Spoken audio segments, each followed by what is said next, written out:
Welcome to Season 2 of the Rise podcast, brought to you by Rise Physio and Rise Fitness. I'm Matthew Camilleri, I'll be your host. I'm a physiotherapist and the founder of Rise Physio and Rise Fitness. Our mission is to help you move better for the long term. We'll share expert tips, real rehab situations, and how to be better for the long term. Building a stronger, healthier you, one step at a time. Today's guest is the founder and managing director of one of Malta's most loved brands, Dr. Juice. He began his journey 16 years ago. You're old, mate. And has succeeded in developing an iconic brand, also leading him to win EY's Rising Star Award in 2021. He's been a pioneer in bringing healthy solutions to Malta and has developed the market through his excellent foresight, passion, and dedication. He has been faced with several hurdles along the way, which he chose to see as a challenge and an opportunity for growth and innovation, truly taking Dr. Juice and various other brands from strength to strength. He's also no stranger to physical challenges, having cycled 1,000 kilometers across Sicily in 2022 as part of the Alive Challenge, raising funds for cancer research. Funnily enough, also the opportunity I had to meet him and helping him to prepare for something absolutely crazy. Today's conversation covers the complexities of entrepreneurship, the importance of leading with the heart, and the incredible power of giving. A good friend, I really thank you for being here. John Winfield, welcome to the Rise podcast. How are you, mate? Thank you. It's an honor to be here, actually. Thank you very much for inviting me. Thank you. It's really a pleasure and it's really a conversation I'm looking forward to having. Completely unscripted today, so let's see which direction this goes. Okay. One of the big things that kind of pulled me towards you, and you went from being a client to someone I really wanted to learn from, is this huge concept you have. You keep coming back to living, to loving, and to giving, and that's the values of Dr. Juice. If I'm not incorrect, what do they mean to you? How do you turn a set of values into daily operating procedures? It was actually a line that my father came up with when he was DJing for a charity event raising money for a friend's daughter for cancer. She was having treatment at the time. And it's actually one of his lines, living, loving and giving. He's got this big radio voice. He was a DJ in the 70s, fun fact. And it was something which when I kind of heard it, it really like sunk in as actually what how I see life, how I see the company that we've built, the connection with family, the connection with business. And it came in at a time in the business where we were really growing. So obviously, although I will correct, I've been doing Dr. Juice for 18 years now. Wow, okay. When you take a business from nothing to, and you scale up, what happens in the middle is, let's say, a bit of a wobble. So you're kind of coming out of a cocoon moment where you're letting go of a smaller operating model, which has you as the founder everywhere. You're everywhere in the operations and the growing of the business and running the questions. And you're scaling up to somewhere where you need people in different positions in different departments.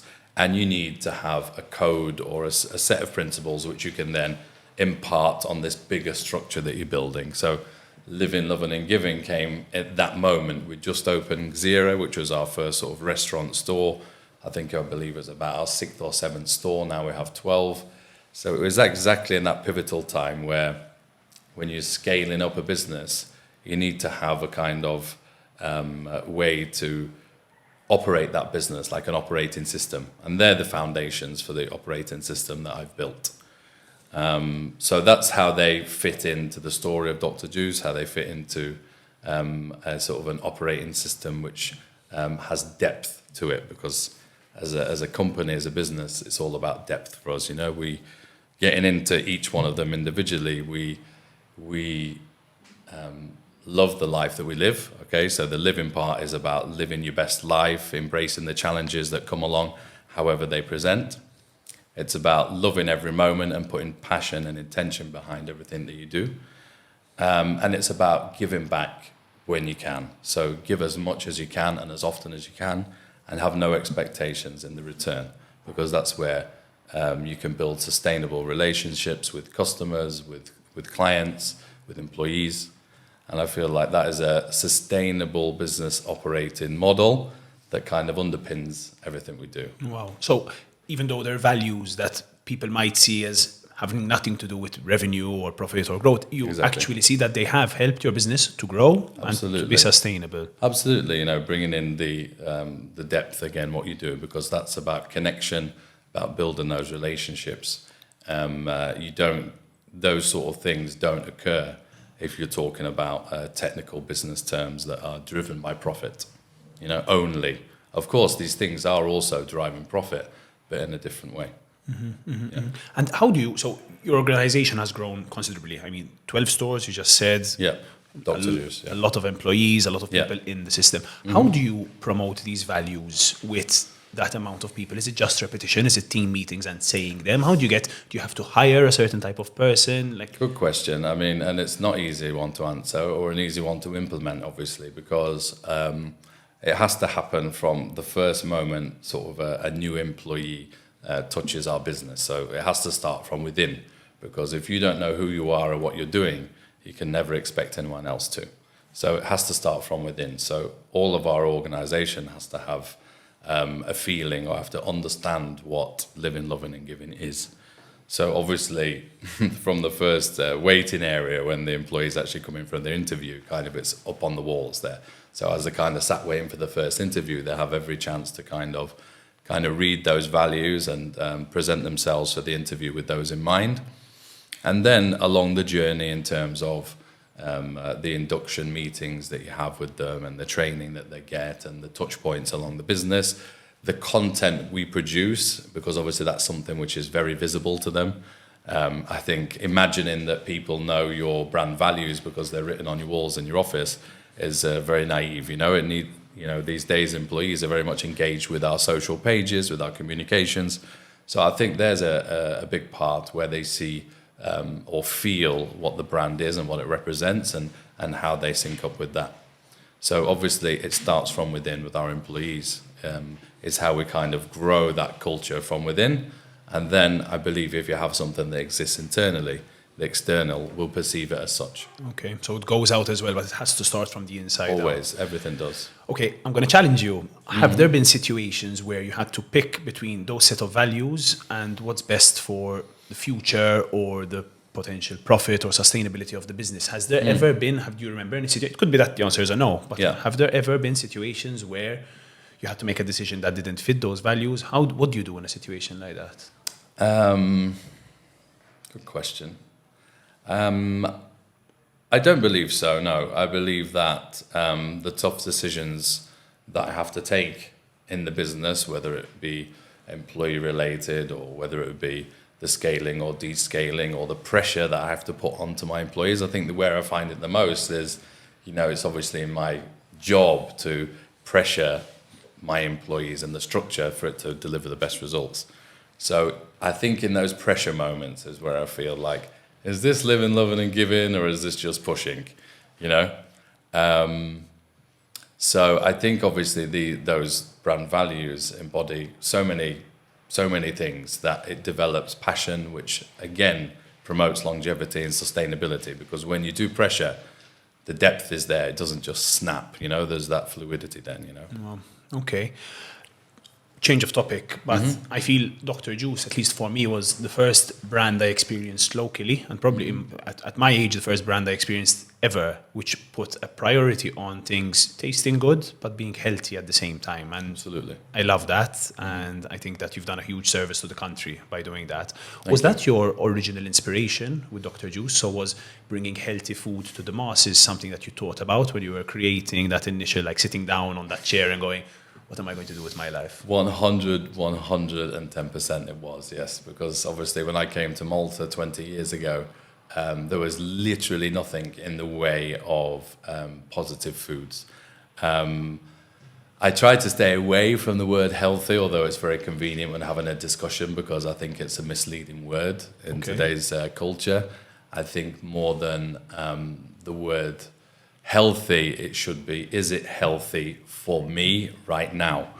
Because I think the question of healthy, not healthy is very person specific and it's very situation specific. So originally when we started Dr. Juice, it was about bringing these healthy options to the market because there was nothing available at the time. And it was a challenge to grow those recipes because, the thing about business is this, quite simple. Taste is the primary driver, not health.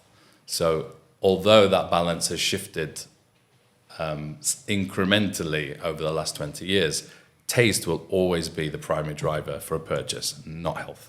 So health can help seal the deal, but if it doesn't taste good, feel good, it's a one-off purchase, it's not a regular purchase.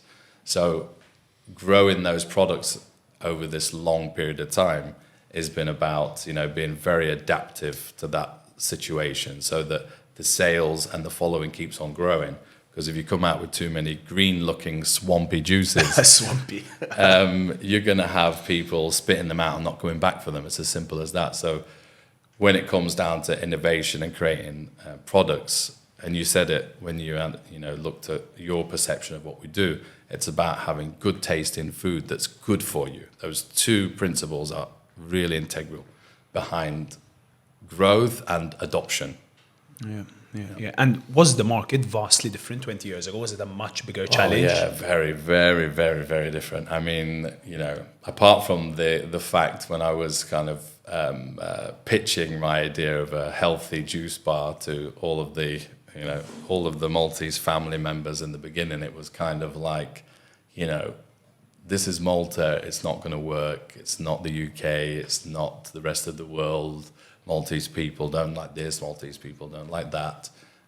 With respect to you, we don't want you to fail, but it's not going to work. So obviously, I was already kind of at the point where the local sort of consensus was that this is not for us, And when I first opened, even the menu, we used to have people returning drinks like celery, cucumber, ginger drinks used to come back, as in, this doesn't taste good, I don't want it. No way. Yeah. In the beginning, it was kind of like that. So, okay, I'll remove a few of those and add a few more mango, strawberry like recipes that people are like loving. So yeah, health was, I was, kind of inverted brackets, the healthy journey at the time in the beginning was, you had to be really careful with it because, as I said, if you want people to come back, they need to love the taste first. Oh, of course. Yeah. I mean, okay, the market has changed over the last 20 years. Very We're much definitely in a better place, but the reality remains that Malta's topping EU charts for childhood obesity, and it's shocking, but 70% of adults in Malta are obese or overweight. Yeah. What do you think the problem is there? Like, what's going on? Yeah. Well, I believe in a complete surrounding in terms of weight management. It's many things at once. People's lifestyles, people's food choices, the way people move, and the way people live. It's all related to weight gain, I believe. Obviously, there are things working against us that people can't control, which is there are more and more misleading products out there which might take the guise of a good for you product, but in actual fact it's doing not good for you. And I actually think, as a society, we're also very stressed in terms of time and budget, and there's all these kind of forces operating around us that are unnatural to the human body. So I think this sort of obesity phenomenon that's sweeping the world, and as you say, Malta is top of the pops, is a combination of so many factors, which is obviously causing people to gain weight in the choices that they make and in the lives that they lead. So I see it as a very situational problem, which is not just about the food. The food is one component, whilst obviously it is the primary cause for people to gain weight. There's more context needed around it, I think. And again, I mean, just from my industry and my area, we do see that changing market and changing belief system, but a lot of people don't see yet the importance of exercise and of different types of exercise. And a lot of people complain that it's not accessible enough in Malta. So that adds on to the problem, I feel, as well. Again, we do get 300 days of sunshine, so sometimes I say it's not a bad place to go out for a run, but how do we fix it, John? So there's obviously no big solution, but is it let's talk mainly about your area, about the nutritional side, the food side, the education side. But do we start from canteens in schools? Is the problem vending machines and sugary drinks? Is it the workplace environment? Like, what levers would you pull first if we wanted to create the biggest amount of change? Yeah, that's a good question. I definitely think it all starts with education. I think people need to really understand their lifestyles and their food choices to make better sense of where they're at. I also am a big believer in fasting. That's something that I do a lot. And I think it has huge benefits for the body for many reasons. People kind of eating and snacking all the time in part of their lifestyle isn't how we're supposed to live. And it spikes, blood sugar levels and insulin response levels and causes a lot of weight gain, in my opinion. So I think we need to look at the way that we live, as in how we structure our day in terms of eating and when we eat. Then it's a matter of looking at what we eat, people understanding this educational thing of, sort of calorie content and macronutrients, make sure that kids are educated that way from the beginning. I like what you said about, does it start in the school canteen? I'm a father, right? So I've got a 14-year-old and a 10-year-old. And I'm packing their lunches this morning at 5:30 a.m. So let me put myself under the microscope here, because it's more complicated than just making better choices, When I'm trying to pack my lunchbox for the kids, at the end of the day, I want them to eat it. So if I'm being too, if I'm putting things in there that they don't want, they come back at the end of the day and they're hungry for the day. Sounds like Dr. Juice. And it's a whole kind of strategic game that I'm playing when we're having lunch. I'm trying to add variety, but squeeze a few fresh things in there, depending on the child, whether they like more kind of like the crackers and I'm getting cottage cheese in there, so I'm getting a few more proteins. Because Alex is like a really anti-sandwich, so she doesn't have like a nice balanced sandwich in her lunch. So it's actually like, I go to psychological war with my kids every morning when I'm making their lunches, because kids have to accept what you eat. So it's all well and good saying, yay, let's make better healthy choices for kids. But I'm a parent, so I live the reality of struggling to get my kids to eat whole foods, okay? Because the packaging, the promotional stuff that they're targeted with on YouTube Shorts and indirectly all over Malta. Interesting story. Perhaps the first when Alex was my daughter, she was about 1.5 years old. The first time she ever recognized a food brand, which obviously was McDonald's. Really interesting this. As we're driving by in the car, so she can say a handful of words. She's just getting her speech as 1.5 years old. And we're driving past McDonald's, and she points to the big golden arches, and she says, toy, right? So she didn't say McDonald's, she didn't say food, she pointed at McDonald's and said toy. And when you look at the depth of relationship that McDonald's builds with a child from that very young age, obviously kids are growing in a world where they're saturated with adverts and promotional material, right? So we talk about obesity in kids and, where do we start? How do we fix it? It's so complex. But I think the levers essentially are education towards basic nutrition from an early level, and obviously encouraging movement on every level where possible, and helping people to kind of slow down in their life. They're like the three major commandments. I have to agree with you with that. And it's on this education component, it's almost anti-brainwashing versus what like big brands are doing in their side.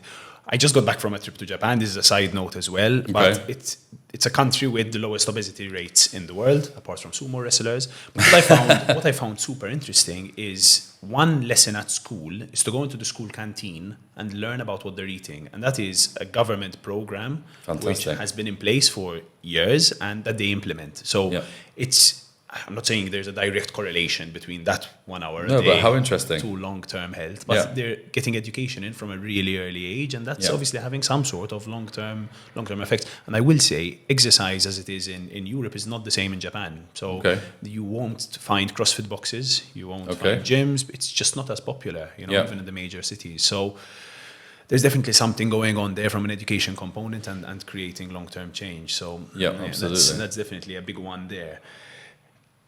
You talk a lot, so we're going into things quite a bit about superfoods, so the concept of superfoods. Yes. But I've had previous conversations with you, and you kind of surprised me with what you think the real superfoods are. So I would have imagined you're going to talk about some exotic fruit or some exotic vegetable that can only be brought from the Amazon directly to Malta. Yeah. But your concept of superfoods is a little bit different. Yeah. Can you talk to me a little bit about that? Yeah. So this is something that started off in our office where we're looking at superfoods, and obviously it's a big part of what we do. No, so we want to catch trends, we want to catch interesting ingredients that people can only get from us, that we can offer things and products which kind of aren't accessible to most people. So we talk about acai and spirulina and lion's mane supplements and creatine and all of these type of like buzzy, hot ingredients right now, which obviously have great nutritional value. I think it overshadows the real superfoods, which are actually very simple, raw whole foods. So this whole joke started about me putting forward that potatoes are the real superfood, and I'm there with my designer, and we're putting like an S on this potato and a mask and a cape, and I'm trying to think about the campaign towards potato as a superfood, and it kind of like spiraled from there. So I believe that actually we get fascinated with these top-end, maximum nutrition providing superfoods, where actually if we've focused on a more basic approach to eating whole foods, and part of the reason I think, for example, the cuisines in Asia, they have low obesity rates, is because their foundation of ingredients are so simple and so good for you and so well balanced that it keeps their health together over the years. So you're looking at the sort of the sort of rice noodles and the broths and the veg, which is just flashed in the pan. It's not boiled to death. It's not overcooked. It's fresh. It's crunchy. It's flavoursome with the sauces that you have. And I just feel like their profile of ingredients is much better overall, macronutriently wise, than the breads and the too heavy snacks and sugars and instant foods and so I feel like their profile of their culture, I think their base ingredients, their superfood foundations are actually stronger than ours. Than ours. Yeah. Than the ultra-processed stuff that we tend to eat in the West as well. Exactly.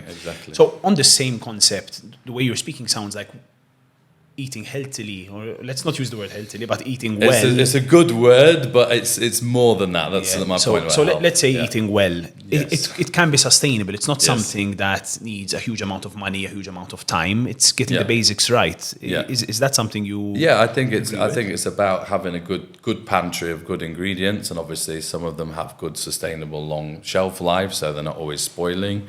And it's just about putting them together in a simple way, in a simple, tasty way. In fact, the cookbook that we put out was kind of based on those principles, about having natural, good foods, which is obviously our line, put together in a sort of easy format and fun format, Can it be done in a cost-effective manner? So can I eat well without breaking the bank every day? It becomes more and more challenging, I'll be honest with you, because, when I look at the dishes that we're putting out now at Dr. Juice, sometimes, and even me, when I sit at home and I decide what do I want for dinner, if I wanted to prepare the dish that I could otherwise buy from Dr. Juice, it would be, is it cheaper just to get it from Dr. Juice, or is it cheaper to prepare it for myself sometimes? No way. I feel like that, yeah, because ultimately if you're going to be getting multiple veg and proteins and so on, and a couple of ingredients that you'd ran out of. By the time you get to the cash register, you're 20, 30 euros up. And it depends on your lifestyle as well. Are you cooking for one? Are you cooking for two? Are you cooking for four? Are you cooking for more? So it depends on the meal and on your lifestyle, really. But I certainly feel if you're just focusing about yourself, actually cooking for yourself, it's very challenging. Versus doing a dish for the whole family. Of course, it's a different story. Yeah, more cost effective. Yeah. So we've delved a lot into nutrition, into foods, superfoods, and all of that. I'd love to talk to you a little bit about Dr. Juice as a brand, as a business. Yeah. We've talked a little bit about from the start to what the journey has been like, but what inspired you to start in the beginning? What did that process actually look like? So if I'm a potential entrepreneur who's sitting down on a chair and has a great idea, and I think unfortunately great ideas are a little bit cheap nowadays. They're a cheap currency that a lot of people, I think most people have a couple of great ideas in their life. But how does it go from that great idea, and where did your great idea come from, to actually opening your first store? Well, that is quite a journey. First of all, you probably won't be sat down having good ideas. You'll be floated in the clouds somewhere, or you'll be in a state or in a place where you're open to new information, to change or to offer a solution which is not currently being offered. And you have to be in a place in your life where you can actually see the solution. So for me, it was, I'd done the university, I'd got my degree, I got my first proper job, and I'm sat at my desk and I'm kind of thinking, this doesn't feel like me. This really, really doesn't feel like me. I don't feel like I'm the corporate type. I don't think I'm driven by spreadsheets and graphs and empty brands and empty promises. So, I at the time, it didn't feel very courageous. At the time, I was just following my intuition, which was, this isn't you. You need to go and find out what is you. So when I went off traveling, I was away for about a year. And back to what you were saying about being sat down with an idea, this was the point of, you don't have to be traveling to have a good idea, but you have to be watching and thinking and being observant in terms of, who am I and what can I do, and what is the market opportunity, and how can I create that journey or that brand or that solution. So you need to be in a receptive, open space, I believe, and then obviously when that idea comes, it needs to resonate with you as a person, because as an entrepreneur, everything comes from within, no? So you have to be able to then walk the path that you're going to set upon. Otherwise, it's an idea which just ends up in a shelf as, that's a good idea for someone. That's a good idea for me. They are two different things. So I think if you consider you're in that space and you really do see the market opportunity, which in this case, for me as a person, I was active. I believed in a balanced, healthy life. And I believed in creating a change. I felt like I had something to offer the world. And then obviously seeing the situation in Malta when I moved, because I've got a Maltese mother, I could see that this was it. The market opportunity was there right in front of me. And when we're creating business solutions, it should be to solve a problem. It should be driven by the market opportunity, not the other way around. As in, if you come up with a great idea but there isn't a market for it, you're not going to work. The market opportunity has to be there for you to fill that space. Yeah, so there definitely needs to be that match between who you are as a person, what the market needs, and right place, right time as well. Exactly. So you've moved on, you've opened your first store. What was the biggest hurdle in that first year? So was there constant doubt? Was it that people didn't want what you were offering? Or was it this kind of romantic, beautiful story of instant success? We had instant visibility and hype and success, yes. We had queues, there were opportunities open up in front of me. There was definitely a sign that you're onto something here. That was from the side of sales or demand, not from the side of profitability. So again, 23, 24 at this time. So I'm still a young guy. I'm very ambitious. I'm very hardworking. And to me, it was a question of let's open as many stores as we can to kind of arrive in the market. And there were opportunities that were coming to me because, people were looking for healthy options at that time, and there were none. So I was getting a lot of offers for shops and growth. So the biggest challenge in the beginning is profitability, because you are, you're focused maybe on driving sales and capitalize on those opportunities, but you're not efficient and you're not experienced. And that's where the issues in profitability then come. So it's a matter of then getting your act together and understanding how your business works. At least that's how I went into it as a 23-year-old. Yeah. But was it a problem of wasting money on things that you shouldn't be, and that's eating away at your kind of ability to open a new store or to be profitable? Or is it just things that happen in year one? Yeah, I mean, I didn't have any experience in terms of like how to cost products, how many ingredients to put in. I knew how to keep a consistent product, but actually, where am I sourcing the ingredients from? Should I scale? Where to buy things from? I was just chasing my tail a little bit in that department, just focused on growth. So I think it's good to have an instant boom, but immediately after that you have to get your house in order, because if you don't, it's going to pull you apart from two different sides. So you have to consolidate after that initial boom, which you're lucky to have in reality, so you're lucky to have that. So then you need to clean stuff up as quickly as possible. Exactly, yeah. One of the big things I associate with Dr. Juice and the Dr. Juice brand is you always seem to do the right things when it comes from a marketing point of view. I think your marketing has always been super innovative. Yeah. I'm sure that early on, from conversations I've had with you, you were one of the big influencing factors there. Yeah. And I think one of the big things that I associate with the Dr. Juice brand is that cup. And I remember that in a conversation a few months ago, you mentioned the story about seeing the cup in someone's hand at the point. Yes. Just that, like, someone had bought a Dr. Juice drink, Yeah. and a few hours later, this person still had the cup in their hand. Mm-hmm. And you actually went up to the person and asked them, why? Why do you still have that cup in your hand? You're obviously done with your drink. So what was that all about, and what did you learn from it? So as you said, I was still working in the store at that time. So I worked in the stores for 10 years. So it was a great time to really understand the market. Understand what they want, how they feel, how they react, what they need. Really kept me in touch with the brand and the offering at that time. And this young teenager was just literally doing laps around figure of eights around the point for hours.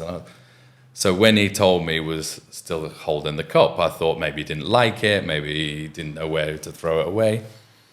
And I asked him, why do you still have it? And he said, because it's cool. And that was a real moment for me, because, this was, maybe 7-8 years into my journey, where somebody kept hold of my packaging because it was cool, in the same way that anyone would want to lean towards a certain brand because they feel it aligns with them, or they feel good around that particular brand. So that was what I was trying to do. So it was the first time I felt like I'd done what I was trying to do, which was create a food brand which could connect with people in a positive way. In the same way that, my daughter connected with McDonald's with the toy. The idea was about connecting the Dr. Juice product with feeling good or cool or, empowered. So for me, that was a really big moment, actually. And that's that building of a cool brand. Is that something you did consciously? Were there steps you took, things you said, or like how was that done? It was very organic. I mean, obviously, organic in a sense that it had the potential to become something cool, interesting, energetic, positive. They're all the words surrounding it, because starting off with the bright green cup, it wasn't a cup like it at the time. Green is a color which we all, associate with nature, and it was kind of like amped up to be a sort of like a luminous green yellow cup, which then has that vibrant nature to it. So the fun personality, even the trademark and the branding of it all was all designed to be energetic and positive and stand out and so on. And then all the different layers, I think, were organic in the sense that, I'm a very, I'm always out in the community. I was out in there with my little food trucks at different events, sponsoring people and being active and being visible and trying to do things that stand out. I had my whole Daihatsu midget, which had like a giant cup, was a complete rip-off of the Red Bull concept at the time. But it was, my 25, 26-year-old thinking, what can I do that, that's different? Which at the time it was, get this weird little car, strap a cup to it and get somebody driving around in it. Because obviously in Malta, I had no marketing budget at the time. And I was just trying to think of ways that I could kind of stand out and be different. And obviously Red Bull is the master at advertising and marketing. I think they are the go-to brand in terms of how they've managed to make a drink so much more than just a drink. And that was the inspiration from me as a teenager, kind of looking at a brand and saying, wow, look at what they managed to do. How can we do that in our own way, Yeah. And so you were obviously incredibly innovative earlier on in the Dr. Juice brand. It's 18 years later. Do you feel that you're still innovating, growing, changing, or do you get to a point where you willingly or unwillingly plateau to some extent? Good question. I'm very tough on myself, as in I'd never like to sit still. I feel like the minute a business, a brand, a concept, an identity sits still is when it starts to become obsolete. So I'm hard on myself from the perspective of I'm always looking in the market. I'm always wanting to innovate new flavors, new tastes, new recipes, new ideas. And I'm ready to fail in the hope that we will keep moving the business forward. So I want to use the experience that we've sort of acquired over the years, and obviously even myself as an operator. But then obviously this point that you mentioned is something that I'm very strict about, because we cannot get comfortable, because when we get too comfortable, that's when the growth kind of like curves. So we have to challenge ourselves and do things that make us uncomfortable, because that's where the next gemstone lies. And I look at a lot of worldwide brands, and I travel a lot, and I see what's happening in the world, and I look at what I have, and I'm ready to disrupt the whole model in order for us to keep moving forward and keep being at the front of what people can enjoy from an evolving market in terms of health and wellness. So it never gets easy, does it? You have to keep challenging yourself constantly. And I believe in challenging myself physically as well, because I think that ties in nicely with adversity in your life. So I think you have to always challenge yourself, because that's when the growth happens. Yeah. Talking about challenges, something I learned from you a lot about is when Boost came to Malta. So Boost felt like almost this brand coming to Malta. The only reason it's there is to compete with Dr. Juice, similar colorways, similar concept to some extent.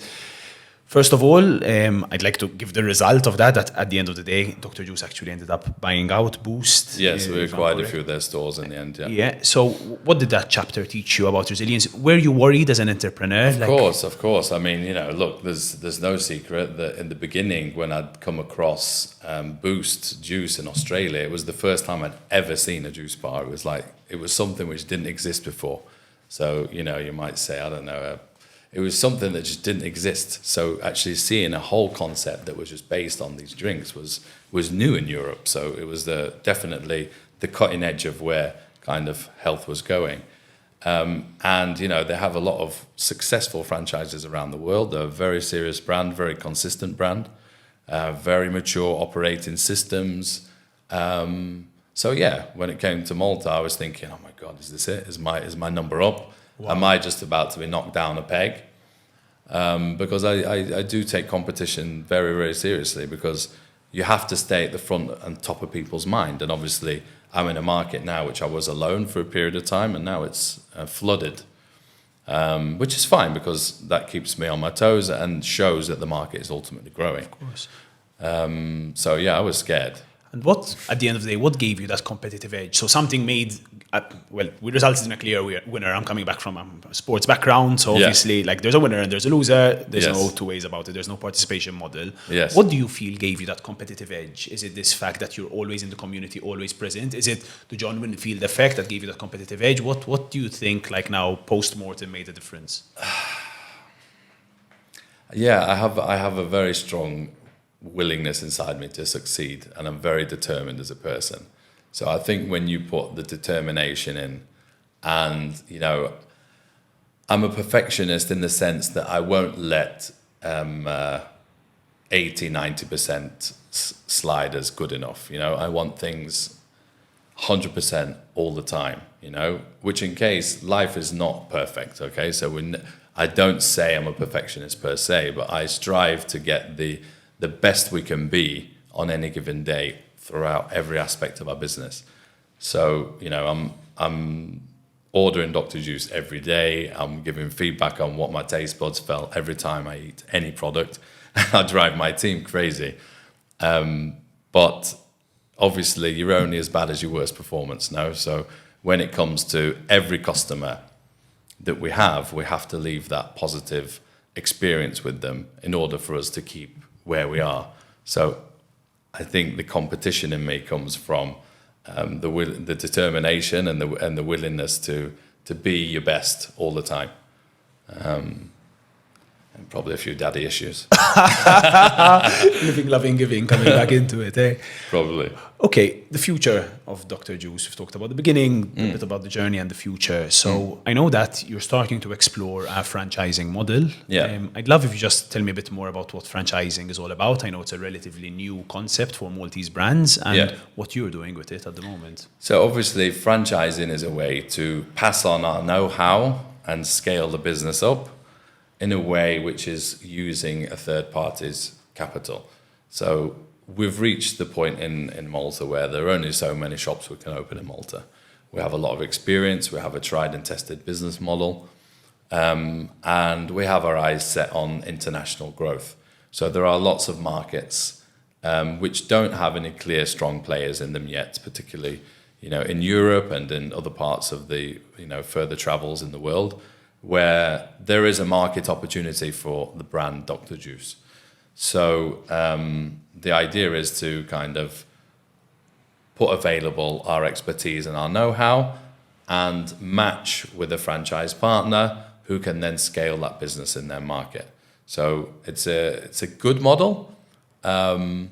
Obviously, in terms of Malta, we own all of our outlets because I don't think we should, as a brand, franchise locally. I think we can handle all the shops that we do and keep that consistency, quality and direction together. But I really hope and wish that Dr. Juice, which is a Maltese brand, will pop up somewhere in Europe or the rest of the world in the next year or two. Wow, so that's something you're actively working on. You're looking to franchise. Of course. We go out, we have meetings, we take emails once or twice a week about franchise interest in the world, and it's a long game. Franchising is something which ultimately you've got to have the right person with the right intentions and the right background in order to make it work. Because obviously there's the fee structure, and you can have somebody who's interested in owning a business. They don't have the know-how, but they kind of maybe just want to milk you for some information or make a start.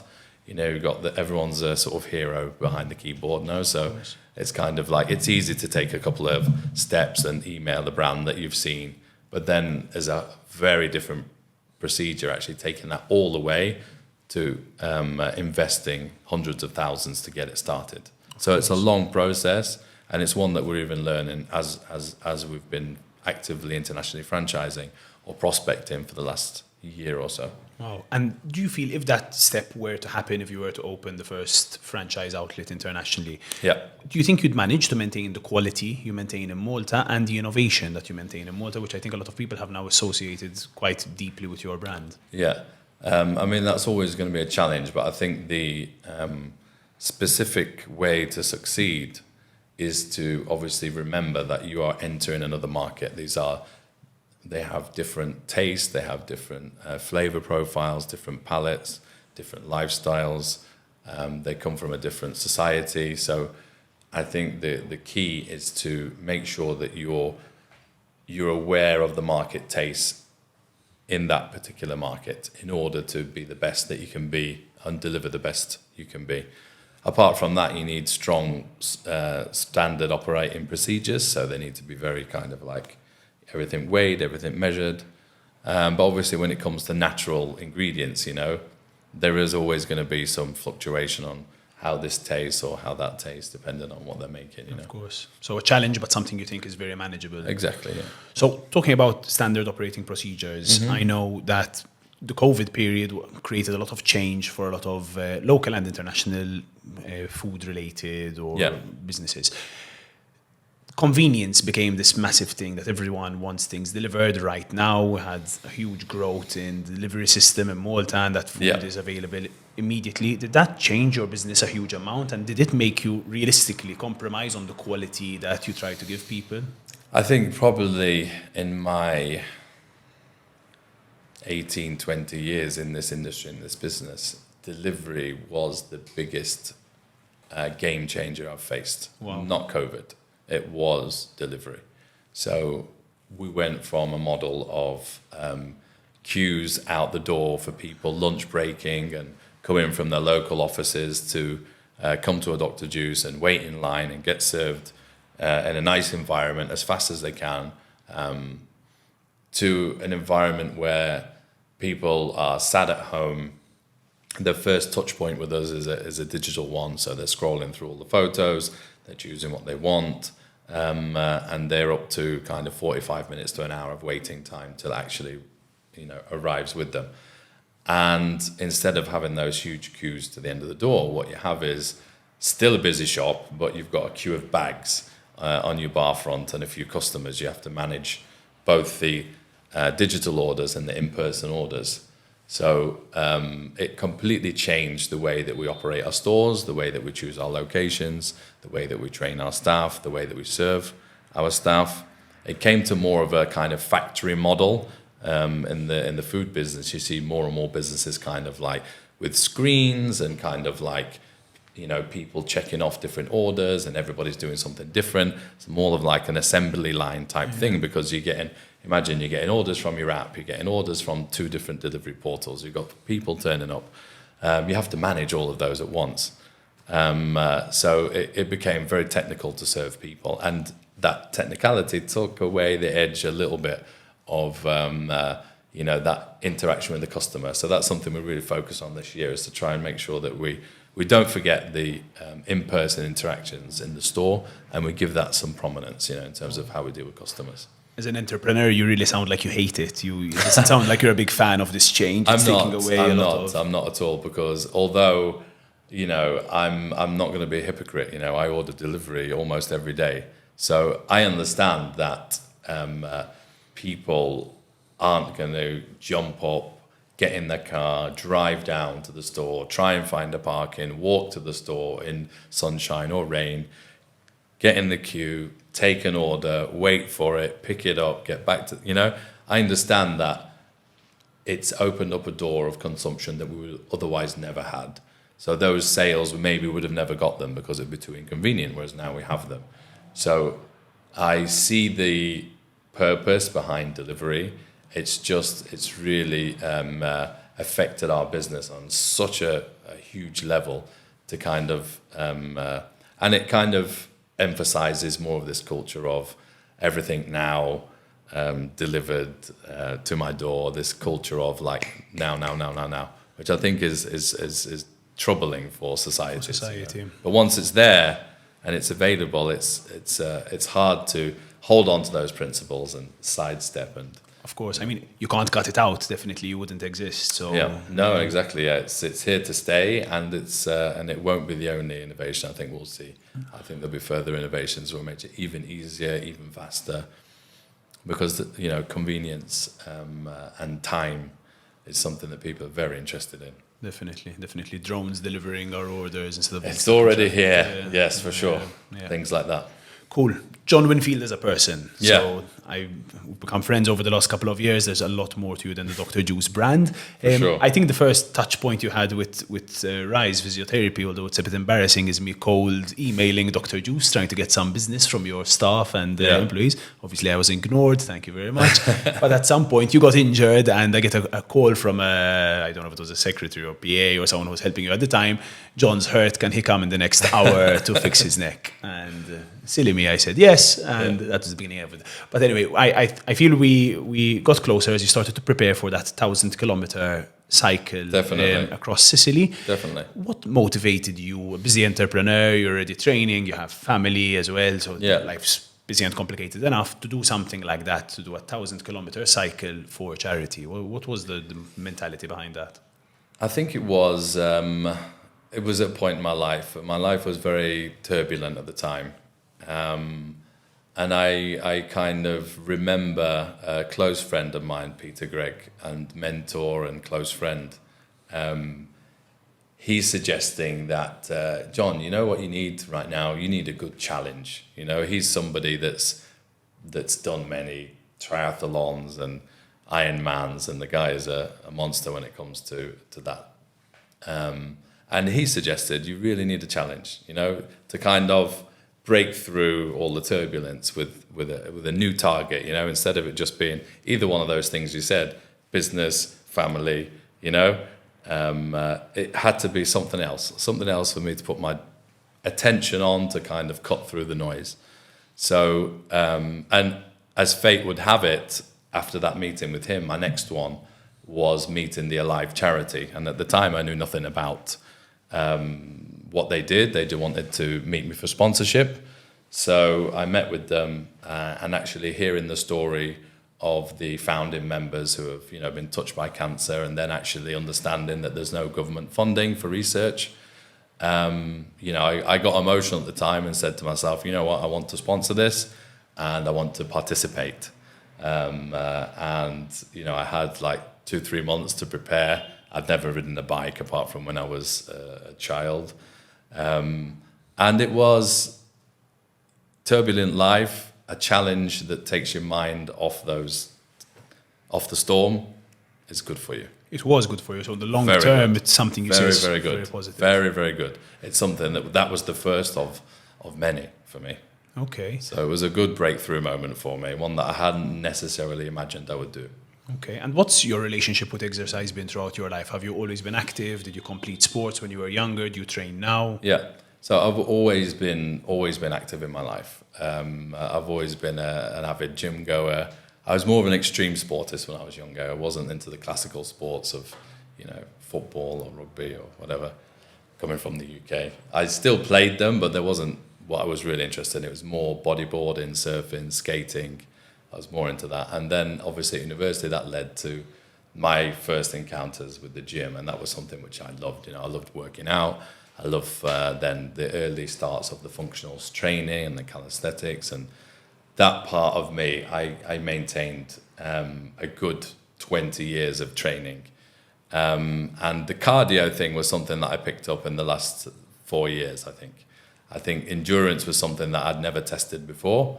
And then, you know, the gains associated with endurance training, you know, mentally and physically, was something that I aligned very much with then. Okay. So cardio has been new for me in the last 4 years. And is that kind of the direction you're training in more now? Is it a hybrid of gym and cardiovascular stuff? Definitely a hybrid. I don't feel right if I do one or the other. If I'm only at the gym, I don't feel fully fit. If I'm only running or cycling, I don't feel fully fit. Okay. Or strong, you know. So I definitely do a mixture of the both. And then drizzle a bit of paddle in there as well, because that's taken my life by storm. As it has with many other people.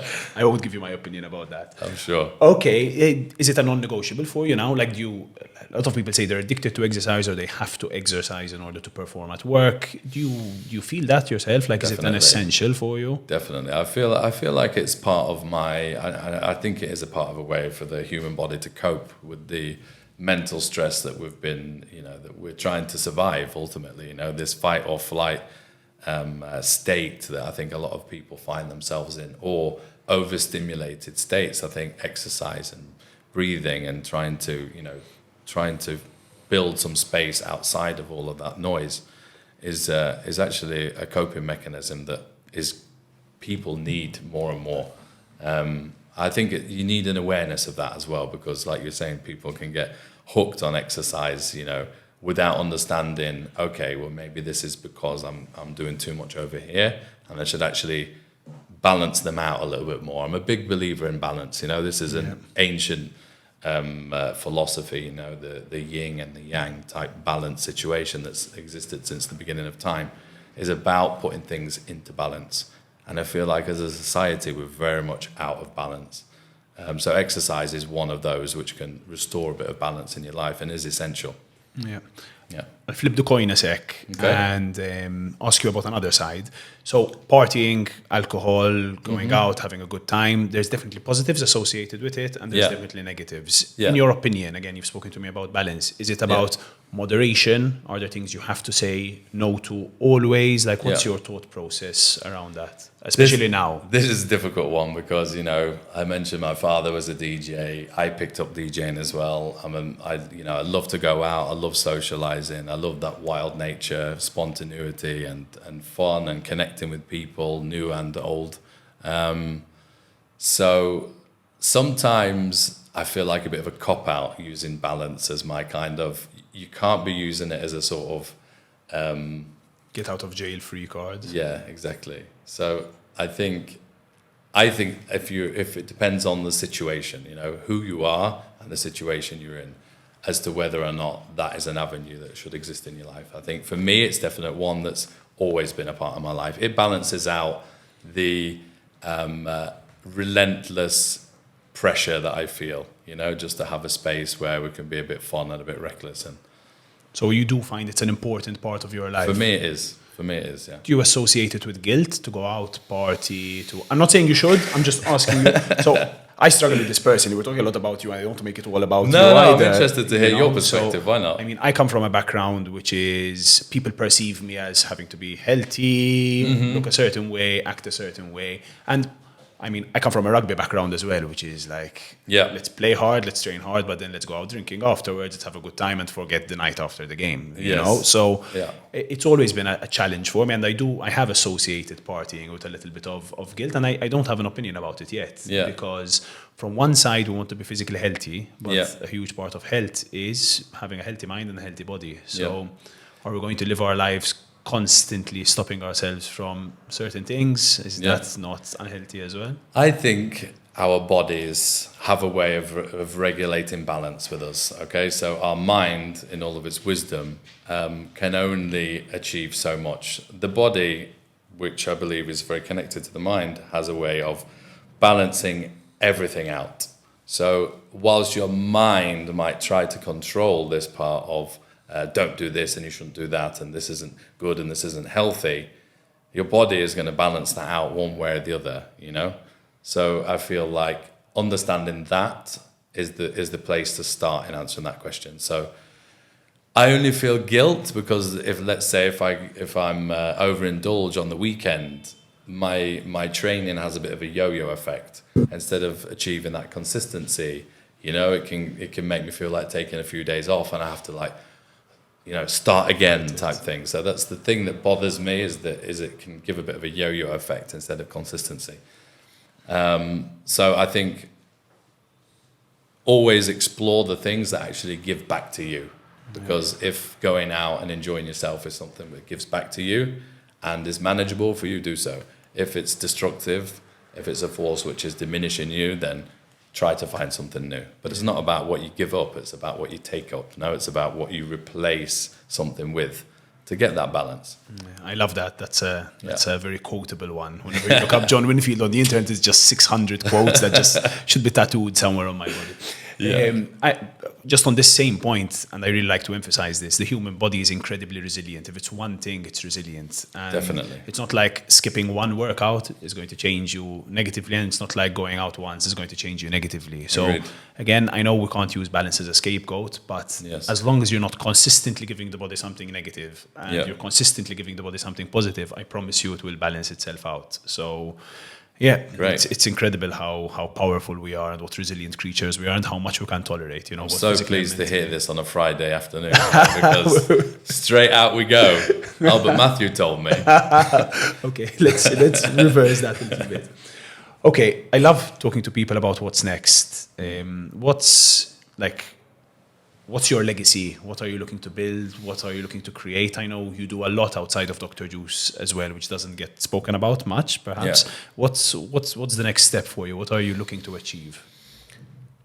Wow, good That's a question. loaded one.